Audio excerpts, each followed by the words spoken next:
Oh, hello there! Hello nurses and hello world! This is Nurse Cecile and welcome back to my channel.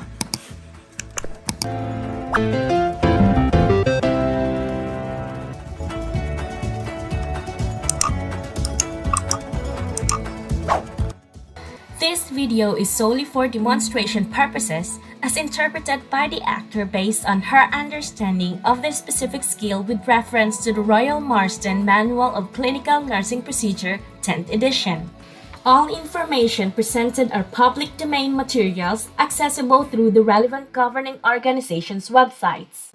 Subtle similitude may be noticeable, however, this is not intended to be definitive guide to the NMC Part 2 Test of Competence or the OSCE examination. This can be a helpful material for overseas or internationally trained nurses to learn and adapt to the UK clinical settings and transition effectively into practice. As part of your OSCE exam, you're going to be going through API, Assessment, Planning, Implementation, and Evaluation. Now, nurses, listen. As part of your implementation station, you will have to safely administer medication. Most of the candidates fail in this particular station. Why? Because there's a lot of factors. Usually, there will be 2 to 3 medications to be given. However, sometimes there's more. Nurses, like I always say, you have to remember the 5 R's before you give medication. Remember to check those things. What are those? Right patient, right medication, right route, right dose, and right time, okay? So make sure that the prescription is legible. As mentioned a while ago, right medication. Check the patient's allergies and allergic reaction at the same time. Check if the patient needs the medication or has it been administered already or is it expired? You have to consider all those things, yeah? Furthermore, sometimes you have to consider the patient's weight. For example, you cannot give 1 gram of paracetamol if the patient's weight is below 50 kilograms. What else? Oh yeah, are you giving the right dose? Have you done your pre-checks? Let me give you an example. If you're about to give an antihypertensive medication, then you have to check the patient's blood pressure first. I mean, not physically checked it, but you have to make sure to ask the examiner or your assessor the current blood pressure of the patient. Or better yet, read the scenario again. Maybe it's already indicated in there. If not, then ask the assessor. Same goes with your oral hypoglycemic agents. Check first the patient's blood glucose level if it's not indicated in the scenario. In this video, I'm going to give you some OSCE tips regarding the most common medications used in the OSCE exam, including their indications, side effects, which by the way, you have to tell the patient when you're about to give them their medication. That is during your implementation station. So sit tight, relax, and give this video a like and subscribe to my channel. Also, if you want to get notified just in case I post more OSCE videos or OSCE tips regarding common medications, because there's a lot of them, click the notification bell. Also, comment down below what other OSCE videos you want me to do next.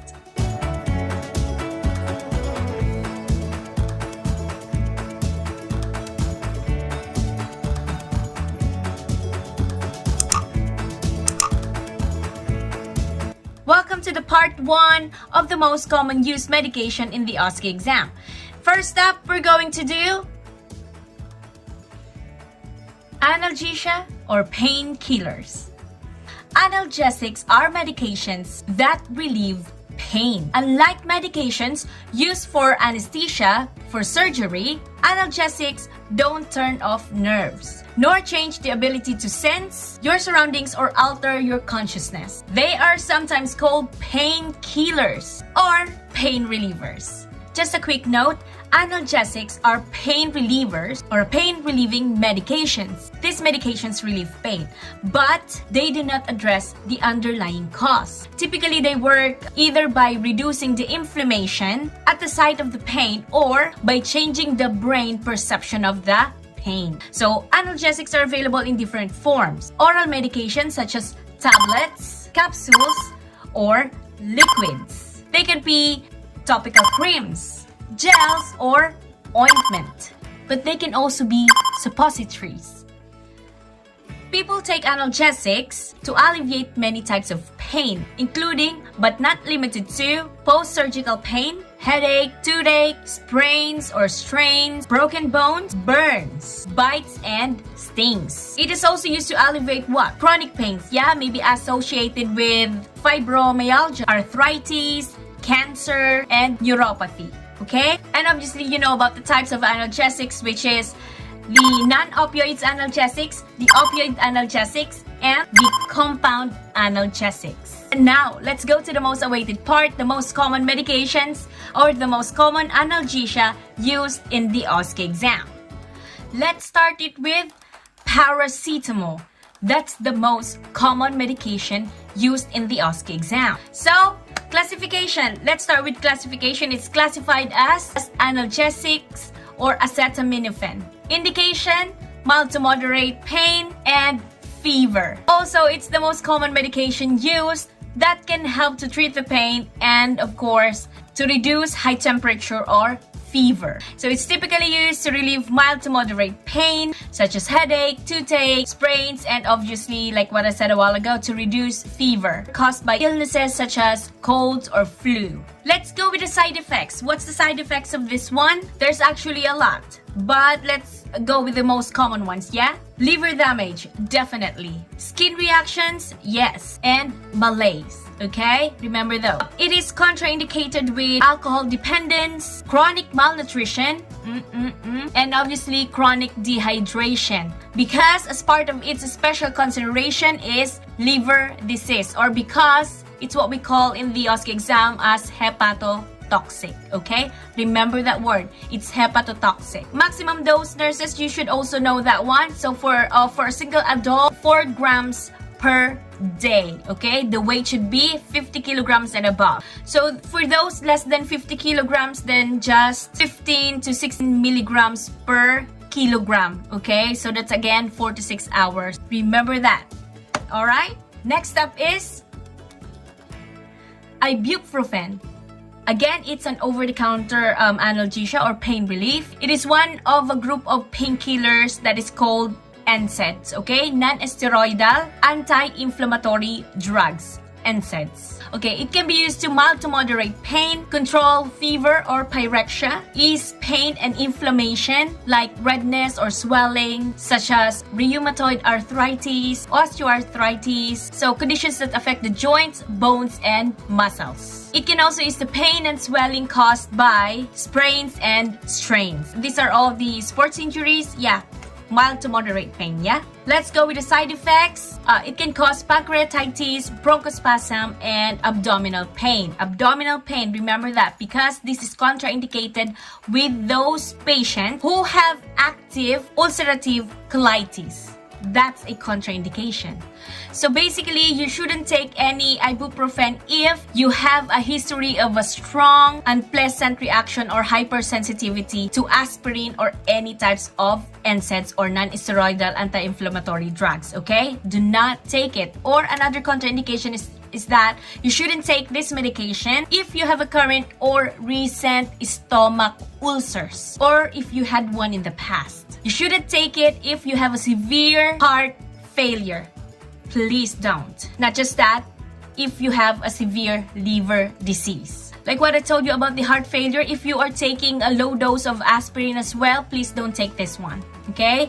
If you're taking a low dose of aspirin for prevention of the cardiovascular disease, do not take ibuprofen, okay? You should use ibuprofen with caution if your age is above 65 years old or if you are breastfeeding, okay? So special consideration for this one, take this medication or take ibuprofen if you already have meals or after meals or with meals, okay? That would do. Maximum dose 200 to 400 milligrams 3 times a day. That's it, okay? Or less than 1 gram or less than 1,200 milligrams per day. Less than. All right? The next one we have codeine. Codeine is a painkiller that is part of the group called opiates. It is used to treat pain. It is used for ongoing pain when painkillers such as paracetamol, ibuprofen and aspirin have not worked on their own. So you can have codeine. Okay? But be very wary when you're having codeine. Did you know that codeine can be used to treat diarrhea? Yes, because codeine side effect is constipation. Constipation. So, codeine works in the central nervous system and the brain to block the pain signals. And that is to the rest of the body. You won't feel any pain. It also reduces the stress and anxiety caused by pain. Okay, most common side effect aside from constipation, feeling sick or being sick with nausea and vomiting, feeling sleepy, confusion or unable to concentrate or even think clearly. Sometimes you get muddled thoughts, so be very wary or careful when you are gonna take some codeine or cocodamol. Sometimes it also causes feeling dizzy or vertigo, dry mouth, and obviously headache. Yes, it does cause that. Cocodamol. Cocodamol is a mixture of two medications. From the word itself, codeine, the mol, paracetamol. It's again an analgesia. It is used to treat aches and pain, including headaches, muscular pain, migraines, and toothaches. Okay, for cocodamol, it may help to take cocodamol if everyday painkillers such as paracetamol, ibuprofen, or aspirin on their own have not worked. So be very careful for cocodamol because cocodamol is already what we call an opioid. Again, it is indicated for pain. Most common side effects of cocodamol is yes, constipation. Okay, constipation. That's why we always advise our patient if they are taking cocodamol or even codeine alone, then they can have some mild laxatives with it, or they need to hydrate every time. Also, feeling sick or nausea. It's very common side effect for this medication. Take note, taking too much of codeine is not safe. It can be very harmful. Okay, again, it's opioid. Oh, can I just add part of the side effect? It can also cause sleepiness. Okay, sleepy. You can be sleepy if you take this medication. So be very careful. Speaking of careful, do not be tempted to take a double dose or increase the dose that was prescribed to you, especially if your pain is very, very bad. It is really possible to become addicted to this medication. But obviously, with the doctor's help, they will explain to you how to reduce the risk of becoming addicted. Okay, so make sure that this is prescribed if you're about to take this. Okay, this is contraindicated for those patients that have liver problems. Also contraindicated for those patients who are breastfeeding. It's not recommended to take cocodamol when you are breastfeeding. So it's again contraindicated with those with acute ulcerative colitis. Can I just repeat it again? I have to stress this one again. Cocodamol consists of codeine and paracetamol, meaning if the patient already have paracetamol within the time frame of 4 to 6 hours, then do not give cocodamol because it's also have paracetamol. That will be overdosing. Remember that because this can happen in the exam. Okay? Remember that, nurses. Special consideration are for those people who've got liver diseases. Okay? Maximum dose 64 codeine and 4 gram of paracetamol per day. So 64/4 grams per day. Okay? Okay, the next one we've got aspirin. Aspirin is an everyday pain relief. It's for aches and pains such as headache, toothache, period pain. It can also be used to treat colds and flu-like symptoms, obviously to bring down high temperature or fever. Aspirin is best known as acetylsalicylic acid. Again, it also belongs to the group called NSAIDs or non-steroidal anti-inflammatory drugs. Like I said, NSAIDs is part of that one. It is indicated for chronic vascular diseases, unstable angina, and obviously the pain and pyrexia. Okay, side effects is mild indigestions and bleeding more easily than normal because it is also classified as antiplatelet. It can also cause bronchospasm, gastrointestinal irritation or bleeding, and like I said a while ago, bleeding time. Okay, so you can bleed easily with that. You bleed easily if you're taking an antiplatelet medication such as aspirin. That's why it's contraindicated for those people or patients who's having stomach ulcers or active peptic ulcers or any bleeding disorders. Yes, so aspirin can cause your gut or your stomach bleed, especially if you take it for a long time with big doses. And most of the people with cardiovascular disease take it with a high dose. Remember that, nurses, okay? And for some reason, it can also cause allergic reactions. So there are patients, especially in the OSCE exam, that are allergic with aspirin. Okay, remember that. That's another clue.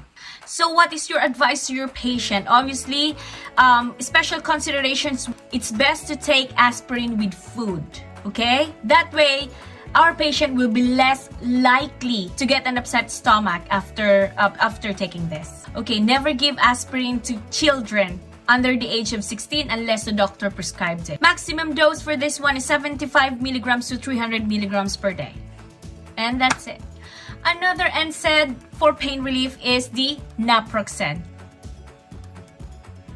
There you go, naproxen. This is a non-steroidal anti-inflammatory drug, which is, again, like what I said, NSAID. It also reduces swelling or inflammation. It reduces joint pain and muscle pains. Common side effects include confusion, headache, ringing in the ears or tinnitus, changes in vision, feeling sleepy or tired, feeling dizzy, and obviously rashes. Okay? For the contraindication, it causes GI or gastrointestinal bleeding. That's why be very careful. That's why if the patient is already vomiting blood or dark particles that looks like coffee ground, blood in the poo, or black poo, melena, that actually looks like tar, this could be signs of bleeding or perforation in your stomach or gut. So be very careful. Obviously, it is also contraindicated for those people with severe heart failure. Okay, just a special consideration, you have to take naproxen with meals or snack.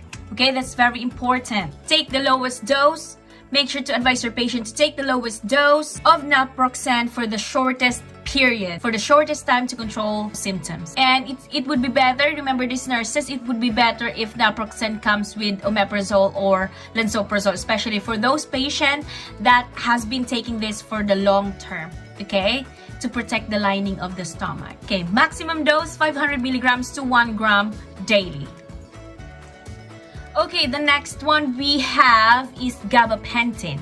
I know, right? Gabapentin is used to treat epilepsy. Relax. It can also be used as a pain relief. So it can also be taken for nerve pain, which can be caused by different conditions such as diabetes and shingles. Yes. Actually, nerve pain can also happen after an injury, so they can have gabapentin. That's what it's for. So, like I said, it's an anti-epileptic drug that can also be used as a pain relief for nerve pain. So it's classified as an anti-epilepsy. That's the medication's classification. It's indicated for seizures or focal seizures, peripheral or neuropathic pain, and it can also have migraine. Side effects. Obviously, there's a lot, okay?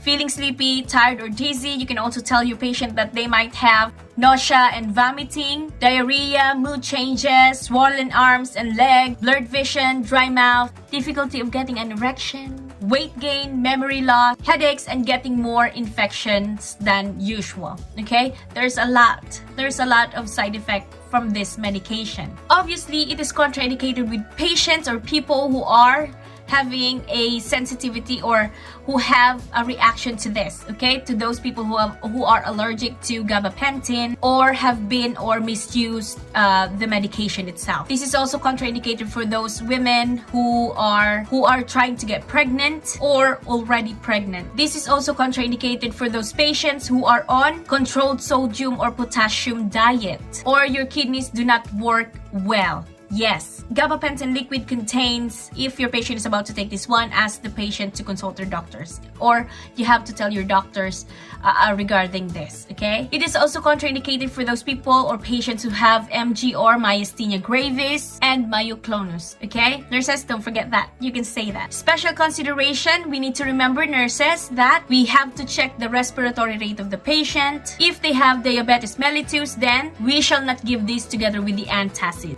Remember those things, nurses, please. You can say that while giving it or while preparing or even before dispensing this medication. Okay, maximum dose is 3.6 grams in 3 divided doses. there you have it.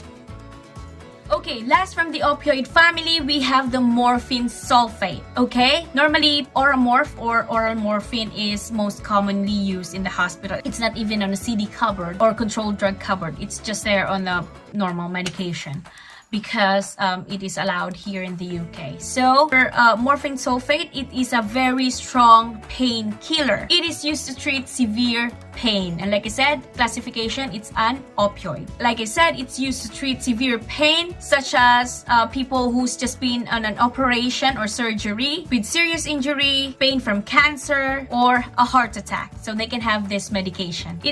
Patients who have a long-standing pain can also use this one. Obviously, when weaker pain relief, we all need to remember our pain ladders, yeah? When weaker pain relief doesn't work, then you can have this one. It's very strong. So how did this work? Morphine works by blocking the pain signals from traveling along the nerves to the brain. Okay, that's how morphine works. Obviously, the most common side effects of opioids is constipation, feeling sick with nausea and vomiting, and obviously sleepy, feeling very sleepy. Also, remember this, if the patient have an onset or new onset of confusion, that they think about if the patient had some morphine sulfate, okay, because that is also one of the side effects. Sometimes headaches, skin itchiness or skin rashes, and feeling dizzy or vertigo. That also includes that. Those are also included in the side effects. It's very possible to become addicted to this medication. So the doctor will tell you how to reduce this addictiveness. It's also contraindicated for those people who drinks because it is best to take this medication. It is best not to drink whilst taking this medication for it to work. And obviously, because it causes sleepiness, then it will be more, you will become even more sleepy. Okay, so that's why it's also contraindicated with alcohol.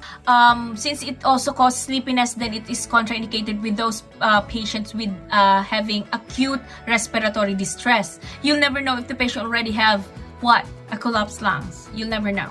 Okay, so just be very wary. Special consideration when giving this medication is to check the patient's pulse rate or heart rate, and maximum doses from 5 to 10 milligrams every 4 hours. Again, 5 to 10 milligrams every 4 hours. So there you have it. Those are the most commonly used analgesia in the OSCE exam. There are more medications to follow. Please give this video a like and subscribe to my channel. Also, if you want to get notified just in case I post some of the other medications that are commonly used in the OSCE exam, then hit the notification bell. If you're looking for some OSCE videos, then go to my YouTube channel and click the Nurse Nizel playlist.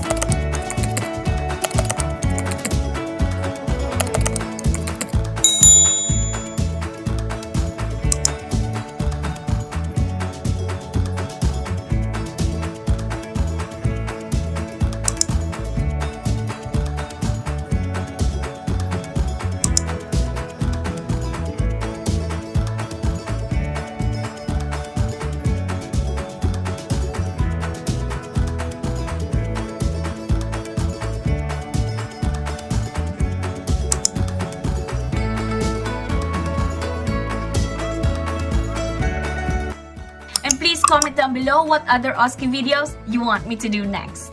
This has been Nurse Nizel. See you on the next one. Bye!